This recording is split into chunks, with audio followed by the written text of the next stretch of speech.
मराठी संस्कृती आणि मराठीचा स्वाभिमान असलेली गुढी खरं तर गुढीपाडव्याच्या निमित्तानं प्रत्येकाच्याच घरासमोर अगदी दिमाखात उभी असते।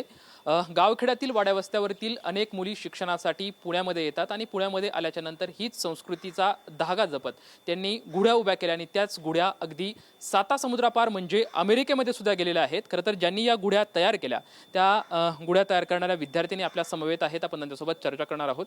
खरं तर गुढीपाडव्याच्या पूर्वसंध्येला तुम्ही काही गुढ्या तयार केल्या आणि त्या गुढ्या अगदी अमेरिकेमध्ये पण गेल्या, काय मनात भावना आहेत किंवा काय वाटतंय? नमस्कार, मी क्रांती निकम, मी विद्यार्थी सहाय्यक समितीची विद्यार्थिनी आहे। तर गेल्या 3 वर्षापासून समितीमध्ये कमवा शिका योजनेअंतर्गत गुढी बनवायचा हा जो उपक्रम आहे तो राबवला जातो। तर दर 3 वर्षामध्ये आम्ही घरोघरी जे गुढी आहे नववर्षनिमित्त आम्ही घरोघरी गुढी पोचवल्या।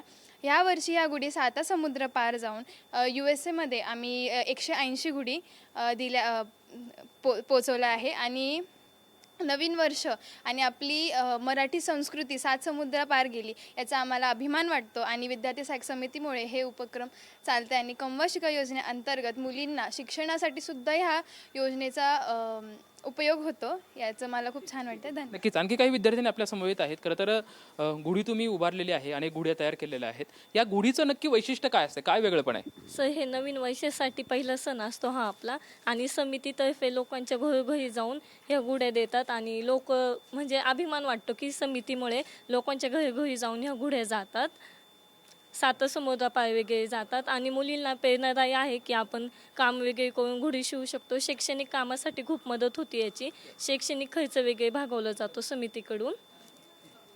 खरं तर विद्यार्थी सहाय्यक समिती ग्रामीण भागातल्या अनेक विद्यार्थ्यांना समृद्ध करते, शिक्षणाबरोबर त्यांच्यावरती जे काही गुण त्यांच्यामध्ये रुजवण्याचं काम समिती करते। कमवा शिकाच्या बाबतीत या सर्व गोष्टी चालतात, तुम्ही समितीतले पदाधिकारी आहेत, काय नक्की खरं तर याच्या पाठीमागची प्रेरणा होती, तुम्ही विद्यार्थ्यांना हे प्रेरित केलं?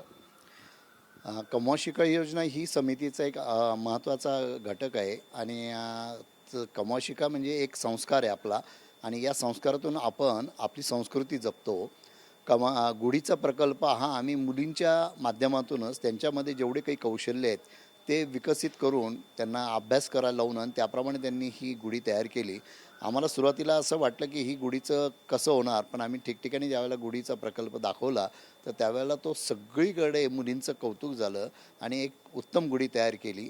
एका साडीमधून त्यांना मापाप्रमाणे करून त्या गुढी तयार करतात। त्यांना कमवा शिका योजनेअंतर्गत आम्ही त्यांचा योग्य तो मोबदलाही देतो आणि मुलींच्या चेहऱ्यावर एक खूप समाधान वाटतं।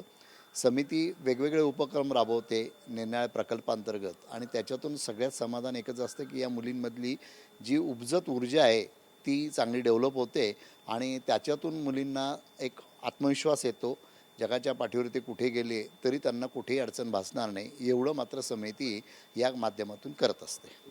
मनात जर संस्कृतीची गुढी उभारली तर बाहेरच्या ज्या गुढ्या असतात त्या आपोआप उभ्या राहतात आणि मला असं वाटतं की समिती हेच इथल्या विद्यार्थ्यांच्या मनामध्ये रुजवण्याचं काम करते। त्यामुळं इथल्या शिक्षणासाठी आलेल्या या सर्व मुलींनी अनेक गुढ्या उभ्या केल्या आणि त्या गुढ्या आज अमेरिकेमध्ये पोहोचत आहेत, त्यावेळेस ते पुण्यात सारख्या बाजारपेठेमध्ये सुद्धा या गुढ्या विक्रीसाठी त्यांनी पाठवलेल्या आहेत। खरं तर शिक्षणाबरोबरच कमवा शिका योजना आणि या गुणांमधून अनेक विद्यार्थी या ठिकाणी समृद्ध होत आहेत। गुढीपाडव्याच्या खरं तर या सणाच्या निमित्तानं ह्या अशा गुढ्या त्यांनी अनेक तयार केल्या आहेत आणि या तयार झालेल्या गुढ्या आज अमेरिकेपर्यंत जाऊन पोहोचल्या आहेत, ही खरंच कौतुकास्पद बाब आहे। कॅमेरामॅन सुशांत राऊत सोबत लक्ष्मण जाधव, ट्यून मराठी, पुणे।